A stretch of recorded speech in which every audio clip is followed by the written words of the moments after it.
Halo Sobat-Sobat Smart, kami dari kelompok satu akan menyampaikan hasil dari diskusi kami, di mana judul yang kami ambil adalah seputar blueprint sistem pembayaran Indonesia. Seperti kata pepatah, tak kenal maka tak sayang, maka izinkanlah kami memperkenalkan diri.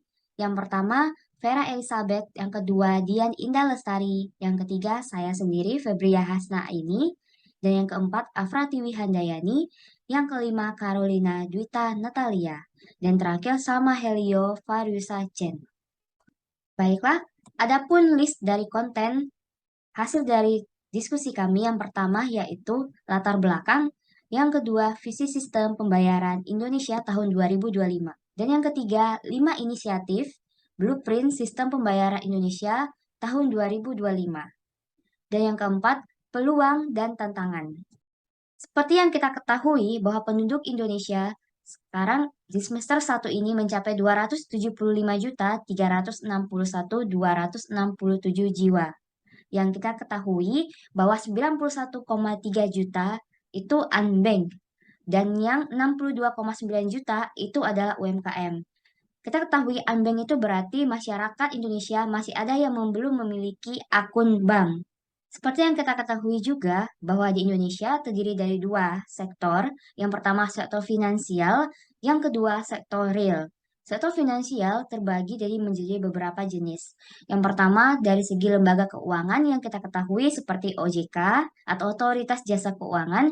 Yang kedua yaitu fintech. Fintech ini seperti Grab, aplikasi OVO, aplikasi Gojek, aplikasi Saldoku, aplikasi Doku, atau aplikasi Dana, yang dimana digunakan dalam sistem pembayaran secara digital. Yang ketiga yaitu kementerian lembaga. Kementerian lembaga ini contohnya kayak Kementerian Perhubungan, Kementerian Keuangan, Kementerian Pertahanan, Kementerian Perhutanan, yang dimana dalam sektor finansial itu berhubungan dengan bidang keuangan ataupun bidang digital. Yang kedua yaitu sektor real. Sektor real ini terbagi menjadi beberapa jenis, yaitu UMKM, pasar, maupun pemerintah daerah. Perkenalkan, nama saya Pratiwi Handayani. Saya akan melanjutkan pembahasan pada topik selanjutnya. Berdasarkan latar belakang yang telah rekan saya sampaikan, BSPI 2025 ini dirumuskan dengan tujuan untuk membangun ekosistem ekonomi dan keuangan digital yang sehat.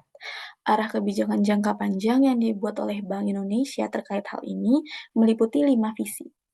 Visi pertama adalah SPI 2025 mendukung integrasi ekonomi keuangan digital nasional.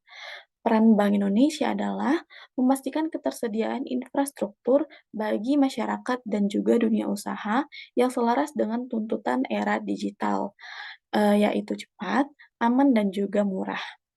Visi ini juga bertujuan untuk aliran uang dapat tertata, terstandarisasi, dan juga terintegrasi secara end-to-end. Dengan tertatanya sistem pembayaran, maka diharapkan setiap agen ekonomi dapat terhubung dengan mudah melalui platform digital. Visi kedua adalah SPI 2025 mendukung digitalisasi perbankan sebagai lembaga utama dalam ekonomi keuangan digital. Saat ini, bank dituntut untuk bertransformasi secara digital untuk menjaga peran dan juga daya saing mereka. Karena saat ini banyak sekali pihak non-bank yang bergerak di keuangan digital, semakin kuat dan semakin cepat untuk menyediakan fasilitas yang masyarakat dan dunia usaha butuhkan saat ini. Nah, tapi perbankan juga telah menunjukkan perkembangan transformasi digital yang baik, misalnya dengan mengikuti teknologi terbaru seperti artificial intelligence dan juga biometrics. Nah, hal ini dapat kita lihat melalui mobile banking masing-masing bank yang telah menyediakan berbagai fitur dan juga memfasilitasi kebutuhan nasabah masing-masing. Untuk penerapan teknologi biometrics ini contohnya adalah ketika nasabah ingin membuka mobile banking di handphone mereka, maka mereka cukup menggunakan fitur biometric Face ID maupun fingerprint tanpa memasukkan password secara manual lagi.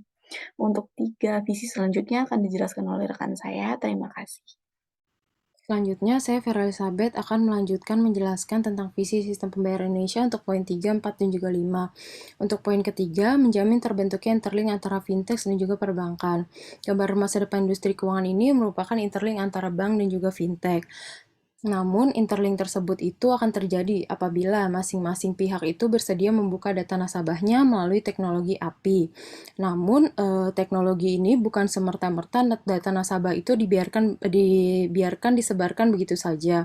Akan tetapi terdapat regulasi yang sudah diatur oleh BI dan juga OJK. Dengan adanya API, pengguna jasa fintech itu dapat melakukan berbagai macam hal terkait layanan perbankan, mulai dari membuka rekening, melakukan pembayaran, mengajukan kredit, dan juga sebagainya. Bagi bank, hal ini juga berpotensi untuk menggiring calon nasabah baru. Untuk poin yang visi keempat, menjamin keseimbangan antara inovasi dengan perlindungan konsumen.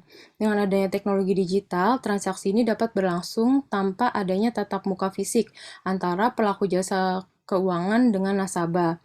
Namun, kondisi tersebut itu memiliki resiko, yaitu dapat dimanfaatkan oleh pihak-pihak tertentu, misalnya saja oleh pengguna ataupun pelaku usaha jasa keuangan. Resiko tersebut meliputi pencucian uang, fraud, ataupun predatory lending.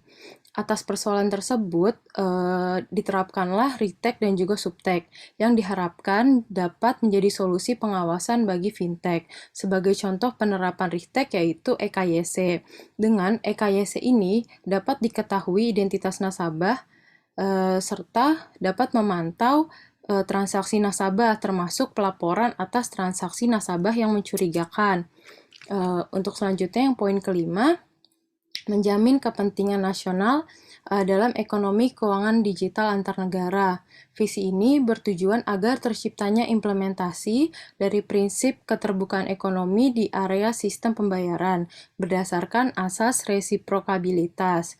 Dengan ini, Bank Indonesia itu membuka peluang interoperabilitas infrastruktur dan juga instrumen sistem pembayaran untuk transaksi cross-border, misalnya saja melalui pengembangan fitur multi-currency pada BIRTGS. Selain itu juga ada upaya standarisasi seperti QRIS dan juga API yang dipastikan sudah mengadopsi standar teknis yang menjadi best practice di dunia internasional. Untuk pembahasan selanjutnya akan dilanjutkan oleh rekan saya. Saya Dian Indah Lestari. Selanjutnya adalah 5 inisiatif yang dilakukan Bank Indonesia dalam mengupayakan Blueprint SPI 2025. Yang pertama adalah Open Banking, di mana Open Banking ini memiliki sistem yaitu Application Programming Interface atau API yang menghubungkan pengguna, dalam hal ini fintech, dengan lembaga keuangan yaitu bank, dengan tujuan untuk mendorong transformasi digital perbankan sebagai lembaga utama dalam lembaga ekonomi digital yang memudahkan nasabah untuk terhubung langsung dengan bank untuk berproses transaksi baik finansial maupun non-finansial. Regulasi Open Banking API di Indonesia diatur dan diawasi oleh Bank Indonesia dan Otoritas Jasa Keuangan yang tertuang dalam konsultatif paper standar Open API dan Interlink Bank dengan Fintech.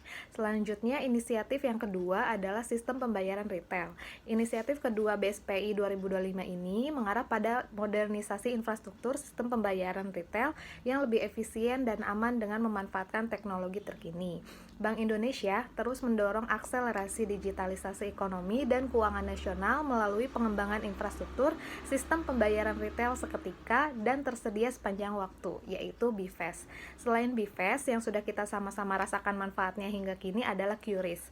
Penerapan QRIS mengusung tema unggul dengan makna pertama, universal, yaitu pengguna QRIS bersifat inklusif untuk seluruh lapisan masyarakat dan dapat digunakan untuk transaksi pembayaran di domestik dan luar negeri. Kedua, gampang. Masyarakat dapat bertransaksi dengan mudah dan aman menggunakan gadget. Ketiga, untung. Transaksi dengan QRIS menguntungkan pembeli dan penjual karena transaksi itu berlangsung efisien melalui satu kode QR yang dapat digunakan untuk semua aplikasi pembayaran pada gadget. Keempat, langsung. Transaksi dengan QRIS langsung terjadi karena prosesnya cepat dan seketika. Dalam proses implementasi tema universal pada QRIS di tahun 2002 ini, Bank Indonesia menyambungkan sistem pembayaran QRIS ini dengan sejumlah negara ASEAN. Penyambungan ini telah diresmikan oleh Presiden pada 29 Agustus 2022 lalu, di mana Thailand menjadi negara ASEAN yang pertama yang mengimplementasikan QRIS rilis dengan penuh dan akan disusul oleh 3 negara lainnya, yaitu Malaysia, Singapura, dan Filipina.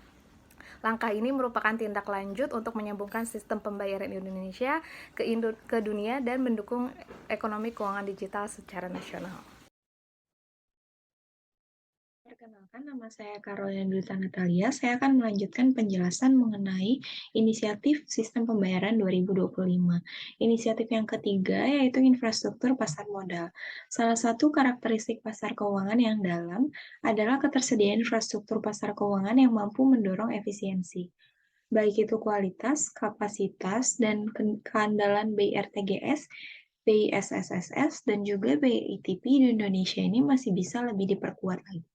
Sebagai contoh, pada BI RTGS, fitur multi-currency akan dioptimalkan untuk mengakomodasi settlement transaksi dalam berbagai valuta. Pada BI SSSS, opsi clearing informasi juga akan ditambahkan untuk memitigasi risiko kegagalan settlement dari kesalahan instruksi. Sementara BI ITP akan diperkuat juga untuk memfasilitasi transaksi operasi moneter serta lelang surat berharga negara di pasar perdana. Selanjutnya, inisiatif yang keempat yaitu data. Inisiatif keempat ini mengarah pada infrastruktur publik untuk data dan informasi pembayaran yang akan menjamin keterbukaan, akses, dan proteksi data pribadi konsumen. Payment ID akan dikembangkan sebagai parameter yang menghubungkan penyaluran subsidi pemerintah kepada penerima subsidi. Selain itu, Bank Indonesia juga akan merintis data hub yang akan menjadi hub lalu lintas data pembayaran yang dilengkapi dengan mekanisme untuk menjamin perlindungan data pribadi konsumen. BI juga akan terus mengembangkan BI Antasena agar pelaporan dapat dilakukan dengan lebih cepat dan juga efisien. Kemudian inisiatif yang terakhir yaitu pengaturan, perizinan, dan pengawasan. Kerangka pengaturan sistem pembayaran ke depannya akan diintegrasikan dengan pengawasan, pelaporan, penyelenggaraan jasa sistem pembayaran yang sesuai dengan best practice, rezim perizinan yang terintegrasi, dan lebih sederhana tanpa mengurangi aspek kehati-hatian. Selanjutnya, saya Salma Helio akan menjelaskan mengenai peluang dan tantangan. Yang pertama yaitu peluang. Indonesia itu memiliki jumlah penduduk yang sangat banyak, di mana didominasi oleh generasi Y dan juga generasi X, yang mana kita tahu dua generasi ini cukup melek terhadap teknologi. Kemudian, Indonesia juga tercatat memiliki 51% penduduk yang belum tersentuh oleh perbankan. Atas dasar dua hal tersebut, maka menjadi peluang yang besar bagi pasar digital untuk mengembangkan bisnis mereka di Indonesia. Per September 2019 tercatat ada 200 e-commerce dan juga 272 fintech. Ternyata e-commerce dan juga fintech itu memberikan dampak positif karena bisa mengurangi jumlah unbanked people. Kita ambil contoh Gojek. Gojek ini memiliki mitra yang sangat besar. Otomatis, jika sudah menjadi mitra Gojek, mau tidak mau mereka akan membuka rekening bank karena untuk keperluan administrasi dan juga pembayaran. Selanjutnya yaitu tantangan. Yang pertama adanya shadow banking. Shadow banking itu adalah pihak yang berperan sebagai perantara keuangan di mana dia itu bisa melakukan aktivitas seperti yang dilakukan oleh perbankan. Bedanya, dia itu tidak taat terhadap hukum, sehingga sangat merugikan sifatnya. Yang kedua, yaitu adalah serangan cyber. Serangan cyber ini kita ambil contoh seperti yang terjadi di Bank Sentral Bangladesh dan juga Malaysia. Mereka itu terkena cyber attack, jenisnya adalah ransomware, sehingga mereka harus menderita kerugian yang cukup besar. Yang ketiga adalah penyalahgunaan data. Seperti yang sudah beredar di masyarakat bahwa ada dugaan kebocoran data nih, sehingga apabila data tersebut digunakan oleh pihak yang tidak bertanggung jawab, bisa saja digunakan untuk melakukan aktivitas yang melawan hukum. Tentu saja itu sangat mengerikan kan?